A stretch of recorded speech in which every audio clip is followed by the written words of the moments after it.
পবিত্ৰ ৰমজান মাহতে জানক ভাৰতবৰ্ষৰ আটাইতকৈ পুৰণি ৫টা মছজিদৰ কথা। কোনটো মছজিদ ভাৰতবৰ্ষত পোনপ্ৰথমে নিৰ্মাণ কৰা হৈছিল? পুৰণি ভাৰতবৰ্ষৰ ৫টা মছজিদ বুলি ক'লে প্ৰথমে আহে চেৰামান জুমা মছজিদ। কেৰেলাৰ কুদুঙালুৰত অৱস্থিত এই মছজিদটো ৬২৯ চনতে নিৰ্মাণ কৰা হৈছিল আৰু ইয়াকে ভাৰতবৰ্ষৰ প্ৰথম মছজিদ হিচাপে গণ্য কৰা হয়। পালায়া জুমা পল্লী মছজিদ কেৰালাৰ মেথালাত অৱস্থিত এই মছজিদটো ৬৪৪ চনতে নিৰ্মাণ কৰা হৈছিল।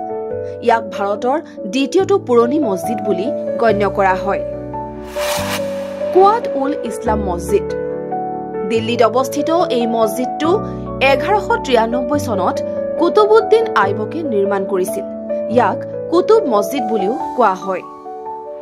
আদিনা মছজিদ পশ্চিমবংগত মালদাত অৱস্থিত এই মছজিদটো ১৪শ শতিকাত সিকান্দাৰ শ্বাহে নিৰ্মাণ কৰিছিল। ইয়াৰ বৃহৎ পৰিসৰৰ বাবে এই মছজিদটো উল্লেখযোগ্য।